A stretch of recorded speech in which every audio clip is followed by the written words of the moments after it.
BNP যেহেতু জয় পেয়েছে, BNP নেতাকর্মীরা তাদের মধ্যে উৎসাহ উদ্দীপনা কেমন রয়েছে সেগুলো একটু আপনাদেরকে জানাতে চাই। আমাদের সহকর্মী শুভ ঘোষ এ পর্যায়ে আমাদের সাথে যুক্ত হচ্ছেন মুন্সিগঞ্জ থেকে। আমরা তার কাছে চলে যেতে চাই। শুভ, মুন্সিগঞ্জের বিভিন্ন আসনগুলোতে কে কতটি আসন পেল, কোন দল কতটি আসন পেল সেটি সম্পর্কে যেমন জানতে চাই, একই সাথে জানতে চাই বিএনপি তো জয়লাভ করলো এই নির্বাচনে, সাধারণ মানুষের মধ্যে এ নিয়ে প্রতিক্রিয়া কেমন দেখছেন এবং স্থানীয় বিএনপি নেতাকর্মীদের মধ্যেই বা প্রতিক্রিয়া কেমন দেখছেন? এরপরে যে উল্লাস, সেই উৎসবের রাত পেরিয়ে কিন্তু একটি সুন্দর সকালের সূর্য হাতছানি দিয়েছে। আমরা দেখেছি বহু আকাঙ্ক্ষিত যে ভোট মানুষের, সেই ভোট দিতে কিন্তু আমরা দেখেছি শতবর্ষী প্রাচীন মানে বৃদ্ধ, যারা প্রবীণ বৃদ্ধ, তারাও কিন্তু আসলে ভোট কেন্দ্রগুলোতে গতকালকে ভিড় জমিয়েছেন। আমরা দেখেছি যে পরিবারের ছোট ছোট শিশুদেরকে নিয়ে কিন্তু নানা বয়সী নারী যারা রয়েছেন তারাও ভোট কেন্দ্রে গিয়েছেন এবং ঘন্টার পর ঘন্টা লাইনে দাঁড়িয়ে থেকে তারা নিজেদের ভোটাধিকার প্রয়োগ করেছেন। এই যে মুন্সিগঞ্জের যে 6টি উপজেলা নিয়ে গঠিত যে 3টি সংসদীয় আসন, তিনটিতেই কিন্তু দীর্ঘ একটি বিরতি শেষে বিএনপি 3টি আসনেই বড় ভোটের ব্যবধানে কিন্তু জয়ী হয়েছে। আমি শুরুতেই যদি সংসদীয় আসন 171 অর্থাৎ সিরাজদি খান শ্রীনগর উপজেলা নিয়ে গঠিত মুন্সিগঞ্জ 1 আসনের কথা বলি। এই আসনে কিন্তু 1,66,562 ভোট পেয়ে বেসরকারিভাবে সংসদ সদস্য নির্বাচিত হয়েছেন বিএনপি মনোনীত ধানের শীষ প্রতীকের প্রার্থী আলহাজ শেখ মোহাম্মদ আব্দুল্লাহ। তিনি মুন্সিগঞ্জ জেলা বিএনপির আহ্বায়ক কমিটির সদস্য এবং সিরাজদি খান উপজেলা বিএনপি সভাপতি হিসেবে কিন্তু দায়িত্ব পালন করছেন। তবে তার নিকটতম যিনি প্রতিদ্বন্দ্বী প্রার্থী ছিলেন দাঁড়িপাল্লা প্রতীকের জেলা জামায়াতের সেক্রেটারি মাওলানা এ.কে.এম ফখরুদ্দিন রাজি, তিনি কিন্তু 1,01,568টি ভোট পেয়েছেন এই আসনে। এছাড়া মুন্সিগঞ্জ 2 আসন টঙ্গিবাড়ি ও লোহজং উপজেলা নিয়ে গঠিত, এটি কিন্তু পদ্মাপাড়ের একটি উপজেলা, 2টি উপজেলা নিয়ে গঠিত এই সংসদীয় আসনটি। এই আসনে কিন্তু বিএনপির কেন্দ্রীয় নির্বাহী কমিটির যিনি যুগ্ম মহাসচিব রয়েছেন অ্যাডভোকেট আব্দুল সালাম আজাদ, তিনি কিন্তু 1,24,154 ভোট পেয়ে বেসরকারিভাবে নির্বাচিত হয়েছেন। তিনি কিন্তু ধানের শীষ প্রতীকের মনোনীত বিএনপি প্রার্থী ছিলেন। তার নিকটতম প্রার্থী জেলার একমাত্র এনসিপি প্রার্থী মাজেদুল ইসলাম, তিনি কিন্তু এই আসনটিতে 58,573টি ভোট পেয়েছেন। এছাড়া মুন্সিগঞ্জ 3 আসন সদর উপজেলা ও গজারিয়া উপজেলা নিয়ে গঠিত মুন্সিগঞ্জ 3 আসনে কিন্তু একটি বড় ভোটের ব্যবধানে অর্থাৎ 1,24,691 ভোট পেয়ে কিন্তু বেসরকারিভাবে নির্বাচিত হয়েছেন এই আসনের বিএনপি মনোনীত যিনি প্রার্থী রয়েছেন কেন্দ্রীয় বিএনপি সমাজ কল্যাণ বিষয়ক সম্পাদক মোহাম্মদ কামরুজ্জামান রতন। তার একেবারে নিকটতম প্রতিদ্বন্দ্বী প্রার্থী জেলা বিএনপির একেবারে সদ্য বহিষ্কৃত যে মোহাম্মদ মহিউদ্দিন আহমেদ, তিনি কিন্তু ফুটবল প্রতীক নিয়ে পেয়েছেন 88,936টি ভোট। তো এছাড়া আরো তাদের সাথে আসলে পাল্লা দিয়ে কিন্তু 11 দলীয় জোটের বাংলাদেশ খেলাফত মজলিসের যিনি প্রার্থী ছিলেন রিস্কা প্রতীকের নূর হোসেন নিরানি, তিনি কিন্তু 54,456টি ভোট পেয়েছেন। এই যে একটি বড় ভোট, সে দীর্ঘ সময় পরে কিন্তু এত সংখ্যক ভোট পেয়ে আসলে তারা নির্বাচিত হলেন এবং দীর্ঘ সময় পরে বিএনপির ঘাঁটি বলা হয়ে থাকে মুন্সিগঞ্জকে, সেই জায়গা থেকে যে বিএনপি একটি এত বড় বিজয় পেয়েছে 3টি আসনে, এটি নিয়ে কিন্তু একটি উৎসব আর উল্লাস করছে সাধারণ মানুষ। এবং এই ভোটে কিন্তু আসলে একেবারে কৃষক, দিনমজুর, রিক্সা চালক থেকে শুরু করে নানা শ্রেণী পেশার মানুষের মধ্যে কিন্তু একটি খুশির জোয়ার আমরা দেখেছি, কিন্তু কোনো ধরনের অভিযোগ কিন্তু কারো চোখে মুখে ছিল না। সবাই চাচ্ছে আগামীর জনপ্রতিনিধি যারা নির্বাচিত হয়েছেন তারা যেন জনবান্ধব হয়ে এসব মানুষের পাশে থাকেন। জি শুভ, অনেক ধন্যবাদ আমাদের সাথে যুক্ত হবার জন্য। আমরা মুন্সিগঞ্জের চিত্র দেখছিলাম ফলাফলের। আমাদের আরেক সহকর্মী ফাতেমা তুচ্ছগুড়া আমাদের সাথে এর মধ্যে যুক্ত হয়েছেন ঠাকুরগাঁও থেকে। তার কাছে চলে যেতে চাই। ফাতেমা, ঠাকুরগাঁও বিএনপি মহাসচিব মির্জা ফখরুল ইসলাম আলমগীর সেখান থেকে নির্বাচন করেছেন এবং জয়লাভ করেছেন, যদিও এটি খুব প্রত্যাশিতই ছিল, যেহেতু একজন বর্ষিয়ান রাজনীতিবিদ এবং বলা হয় যে ক্লিন ইমেজের রাজনীতিবিদ মির্জা ফখরুল ইসলাম আলমগীর। সেই আসনে জয়লাভের পর তিনি প্রতিক্রিয়া জানিয়েছেন কিনা গণমাধ্যমের সাথে সেটি জানতে চাই। একই সাথে সাধারণ মানুষজন এই নির্বাচনের পর কি বলছেন? নির্মাণে নাম্বার 1 শাহ সিমেন্ট। আসলে আনন্দের বন্যা বয়ে যাচ্ছে ঠাকুরগাঁও জেলার মধ্য দিয়ে।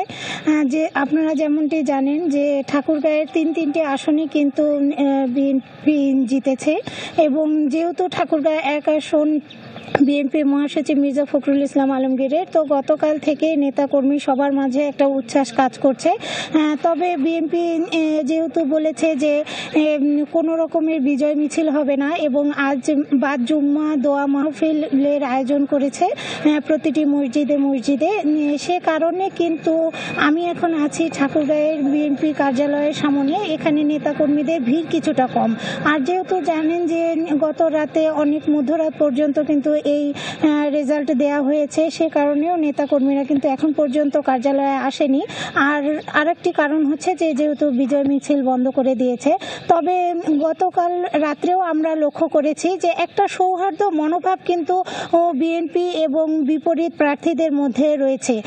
যেমন বিএনপি মহাসচিব মির্জা ফখরুল ইসলাম আলমগীর জেতার পর তার প্রতিদ্বন্দ্বী প্রার্থী যিনি ছিলেন জামায়াতের দেলোয়ার হোসেন, তিনি কিন্তু তার ফেসবুক পেজে সুনির্দিষ্টভাবেই বলেছেন যে এই ফলাফলটি তিনি মেনে নিয়েছেন এবং আলহামদুলিল্লাহ বলেছেন এবং বলেছেন যে ব্যক্তির চাইতে ঠাকুরগাঁ আগে, ঠাকুরগাঁয়ের যে কোনো উন্নয়নে তিনি পাশে থাকবেন মির্জা আলমগীরের, এই বক্তব্যটা কিন্তু তিনি বলেছেন তার ফেসবুক পেজে। এবং আমরা ঠাকুরগাঁ 2 আসনে দেখেছি ডক্টর আব্দুল সালামের বিপরীতে ছিলেন আব্দুল হাকিম। তিনি কিন্তু রেজাল্ট পাওয়ার পরপরই কিন্তু জামাতের সেই প্রার্থী কিন্তু বিএনপি প্রার্থীকে জড়িয়ে ধরেছেন এবং শুভকামনা জানিয়েছেন। এবং যে কারণে কিন্তু বিগত বছরগুলোতে আমরা দেখেছি যে ঠাকুরগাঁয়ে প্রিজাইডিং হত্যা হয়েছে এবং 6 মাসের শিশু হত্যা হয়েছে, সহিংসতা হয়েছে, সেই সহিংসতাগুলো কিন্তু ছিল না এবং সৌহার্দ্যপূর্ণভাবেই কিন্তু এই নির্বাচনটা শেষ হয়েছে এবং সকলেই কিন্তু খুব খুশি। আতিক। জি ফাতেমা, অনেক ধন্যবাদ আমাদের সাথে যুক্ত হবার জন্য। এই পর্যায়ে আমরা ভোলায় চলে যেতে চাই। আমাদের সহকর্মী এইচ.এম. জাকির এর মধ্যে আমাদের সাথে যুক্ত হয়েছেন। জাকির, ফাতেমা যেটি বলছিলেন যে ওই আসনগুলোতে যেসব বিজয়ী প্রার্থী রয়েছেন একই সাথে হেরে যাওয়া প্রার্থীদের মধ্যেও কিন্তু সৌহার্দ্যপূর্ণ সম্পর্ক তিনি দেখেছেন। ভোলাতে এই ধরনের কোনো ঘটনা ঘটেছে কিনা? অর্থাৎ আমরা দেখেছি যে নির্বাচনের আগে বা নির্বাচনের পরে সহিংসতার ঘটনা ঘটে বিভিন্ন আসনের অতীতের যেসব নির্বাচনে, এবারের নির্বাচনের পরে এই ধরনের কোনো ঘটনা আপনার চোখে পড়েছে কিনা? বলতে গেলে ভোলার 4টি আসনের, বিশেষ করে ভোলার সদর আসন যেটি 1 আসন, সেখানে আন্দালিব রহমান পার্থ বিজেপির চেয়ারম্যান, যিনি বিএনপির ঐক্য থেকে তিনি নমিনেশন পেয়ে গরুর গাড়ি মার্কায় তিনি নির্বাচন করেছেন। তার প্রতিটি নির্বাচনের উঠান বৈঠক সহ সবকিছুতে আমরা যেটি দেখেছি, তিনি একই কথা বলেছেন যে নির্বাচনে আমি হই কিংবা না হই, আমার কোনো নেতাকর্মী যেন প্রতিপক্ষের সঙ্গে কোনো ঝামেলা বা কোনো সংঘাত সহিংসতা না যায়, এমনটি কিন্তু তিনি প্রত্যেকটি উঠান বৈঠক এমনকি তার হাঁটা চলে সবকিছুতে এই ধরনের নির্দেশনা দিয়েছেন। গত রাতেও আমরা দেখেছি তার বাসার সামনে হাজার হাজার মানুষের একটি ঢল নেমেছে, আনন্দ মিছিল দেখেছি বাড়ির মধ্যে। তিনি মুহূর্তের মধ্যে ঘর থেকে বের হয়ে সবাইকে বাসার মধ্য থেকে বের করে দিয়েছেন। খুব স্বাভাবিকভাবে বলে বের করেছেন যেন কোনো ধরনের কিছু না ঘটে, কোনো আনন্দ মিছিল যেন না করে।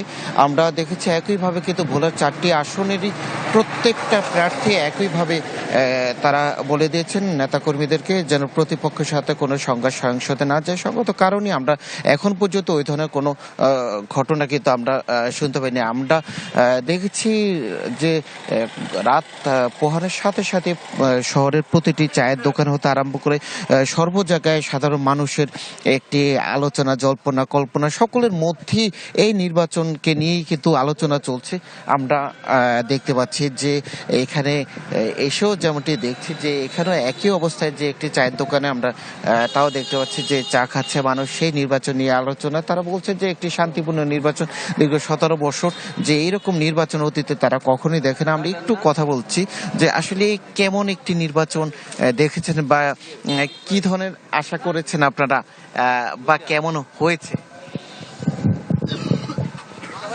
নির্বাচন অনেক সুন্দর হয়েছে। আমরা দেখেছি যে বিচ্ছিন্ন কিছু ঘটনা ছাড়া চমৎকার নির্বাচন হয়েছে। মানুষ তাদের কাঙ্ক্ষিত প্রার্থীকে ভোট দিতে পেরেছে এবং আমাদের এই যে ভোলার মানুষ তা আমাদের এই ভোলার মানুষের একটাই চাওয়া ছিল, সেটা হচ্ছে যে ভোলা বরিশাল সেতু যিনি আমাদের করে দিতে পারবে, তা ওই কাঙ্ক্ষিত প্রার্থীকে তারা ভোট দিবেন। তো ঠিক সেইভাবেই আমরা ভোট দিতে পেরেছি শান্তিপূর্ণভাবে।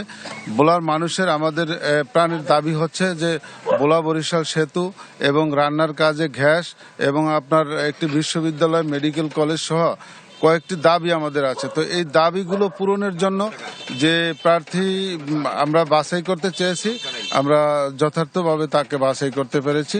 এই জন্য আমরা সরকারকে ধন্যবাদ জানাচ্ছি। কি অবস্থা, কেমন হয়েছে গতকালের নির্বাচন? ভোট ভালো হয়েছে, অনেক ভালো হয়েছে। আমরা সুস্থ নির্বাচন দিয়েছি, ভোট দিয়েছি। আমরা আন্দামি রহমান পাত্রসাগরে ভোট দিয়েছি গরুগাড়িতে। আমরা এই বাংলাদেশে উন্নয়নের জন্য তারে বেছে নিছি। তাই এই কথা বলে আমার বক্তব্য শেষ করলাম।